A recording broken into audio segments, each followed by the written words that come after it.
Toujours dans la logique de ce gros projet de fin d'année, il y a une tâche qui vient à moi, qui demande, essaie de me fournir la liste des clients qui ont, sur la plateforme, fait au moins une fois plus de 50 dollars d'achat. Là, nous connaissons notre ensemble de données. Je vais directement au niveau de user parce que je sais que j'ai les informations de l'user là-bas. Je dois fournir le nom, le mail, l'ID de l'user, la ville et le pays où il se trouve. J'ai toutes ces informations ici. Maintenant, on m'a aussi demandé ceux qui ont fait un achat de plus de 50 dollars pour une fois sur la plateforme. Là, je viens au niveau de commandes, order. Il y a beaucoup d'informations liées aux commandes, mais bizarrement, je n'ai pas le prix d'une commande. Je viens aussi au niveau de order item ici.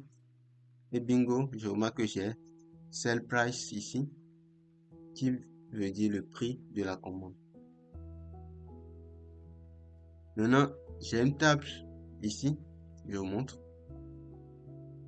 Là, j'essaie de splitter à gauche pour vous montrer. J'ai une table ici qui me fournit toutes les informations dont j'ai besoin sur le client. Et une autre table ici qui me fournit le prix dont j'ai besoin pour pouvoir filtrer les clients qui ont fait plus de 50 dollars sur la plateforme. Et aussi, il a bien spécifié que je veux que tu me fournis la liste des clients qui ont fait plus de 50 dollars, mais sur une commande complétée. On ne veut pas une commande en cours, on ne veut pas savoir d'autres statuts, mais on veut juste une commande qui a été complétée. Et ce deuxième champ aussi, je l'ai dans cette table. Comment je pourrais faire pour extraire de la valeur ou bien extraire de la donnée de deux tables différentes? Là, je profite pour vous introduire le concept de jointure. En est-ce qu'une jointure vous permettra de prendre les éléments de plusieurs tables, de premièrement deux tables, et vous pouvez faire une jointure sur plusieurs tables. Je me mets dans la pratique. Ici, qu'est-ce qu'on a? Au niveau de user, on a ID ici, qui est l'ID de l'user. Puisqu'on est dans la table user, le champ ID ici, c'est l'identifiant de l'utilisateur. Et au niveau des order ici, on a le ID ici, qui est l'ID de la commande même. On a le user ID, qui est l'ID qui va nous permettre d'identifier les utilisateurs qui ont fait les commandes. Puisque dans cette table, on ne va pas venir répéter les informations de l'utilisateur, on met juste l'identifiant de l'utilisateur. On a Product ID ici, qui nous permet de faire référence à la table des produits. Et pour pouvoir faire une jointure, on a besoin de ces champs-là. L'ID ici, dans la table User, c'est ce qu'on appelle une clé primaire. Et le User ID ici, qui est dans la table Order Item, c'est ce qu'on appelle une clé étrangère. Donc, c'est avec ces deux clés-là qu'on va pouvoir joindre cette table et tirer de l'information. Là, je vous explique un peu. Supposons que je prends cette table-là, je prends le ID, je prends le first name, je prends le mail. Ce sont les informations que je dois fournir. Je prends le CDI, je prends le pays. Maintenant, j'ai besoin du prix de la commande, des commandes complétées. La syntaxe me dit juste de venir faire une jointure ici. Et de cette jointure, je spécifie le nom de l'autre champ. Très simple. Je vais juste prendre cette table-là, ici. Ici. Et je mets le nom ici. Je lui dis que je prends les éléments de cette table que je viens joindre à cette autre table. Il me dit maintenant, tu veux faire la jointure sur quel élément? Là, j'ai introduit le mot-clé on qui veut dire joins-moi sur le ID et le user ID. Je prends juste le user ID ici. Ici. Maintenant, ce qu'il y a, c'est qu'actuellement, il ne sait pas ce ID là, ça vient de quelle table.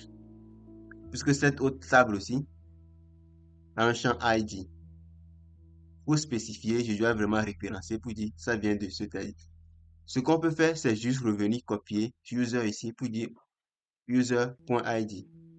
Mais nous n'allons pas faire ça. Ce que nous allons faire, c'est juste mettre l'alias.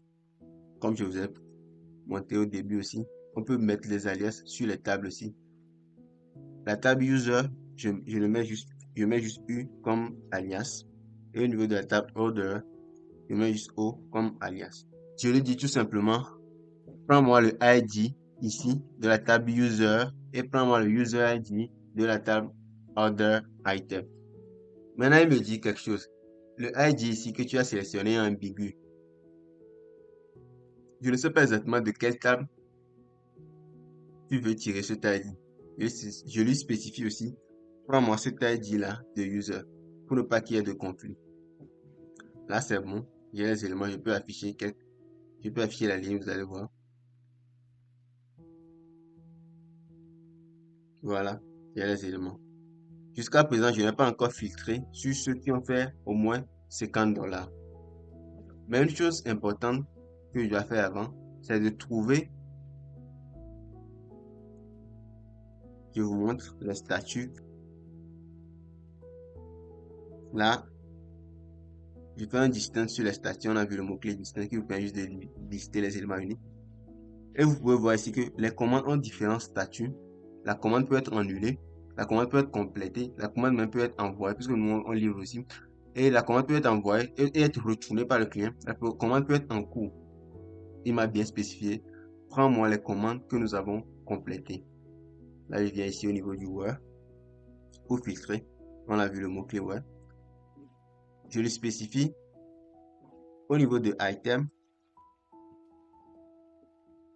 statut, au niveau du sens statut. S'il te plaît, sélectionne-moi uniquement les commandes qui sont complétées. Là, je sélectionne les commandes complétées. Et maintenant, je peux venir faire le filtre qui me permet d'avoir, je vous montre ici, ici, je peux prendre Sales Price ici, qui me permet d'avoir les commandes qui ont fait plus de 50 $. Je mets juste Sell Price, voilà, et je mets supérieur à 50.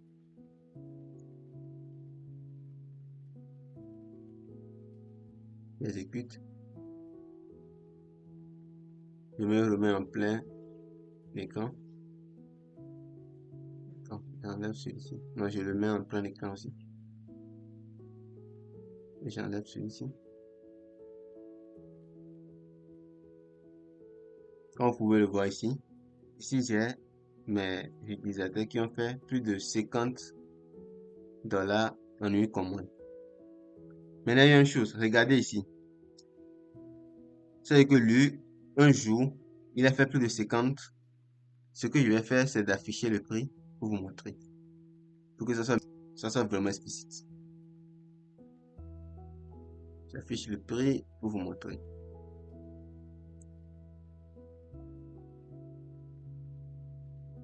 Voilà. Regardez celui-ci. L'Edit 37 667. Il a fait une commande de 53 $ un jour. Un autre jour, il a fait une commande de 55. Et un autre jour, il a fait une commande de 119 et quelques $. Mais ce qu'il m'a demandé, c'est juste de fournir la liste des clients. On ne veut pas qu'il y ait plusieurs fois un même client. S'il a une fois dans sa vie sur cette plateforme fait une commande qui dépasse 50 $, envoie-moi son ID, envoie-moi ces informations. Je ne veux pas que tu me l'envoies plusieurs fois. Comment faire maintenant pour qu'il n'y ait plus de doublons au niveau des utilisateurs que je vais envoyer? Il suffit juste de venir faire un distinct ici. On a vu le mot-clé qui va me renvoyer les ID uniques des utilisateurs. J'ai les ID uniques des utilisateurs et pour les envoyer uniquement, j'enlève le prix. J'enlève le prix puisque le prix fait une différence. Le prix fait que celui-ci, cette ligne 3 est différente de cette ligne 3. Donc quand il va faire le distinct, il va tenir compte du prix. Si j'enlève le prix, vous allez voir que lui ne viendra qu'une seule fois.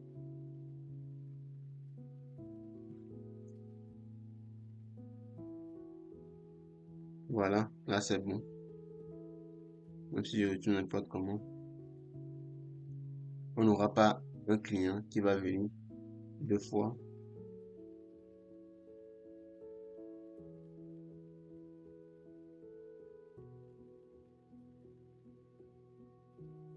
Ouais, là on a uniquement les clients qui ont fait plus de 50 $ en une commande sur la plateforme. Merci, j'espère que vous avez apprécié cette vidéo. N'oubliez pas de mettre un pouce et de mettre votre commentaire.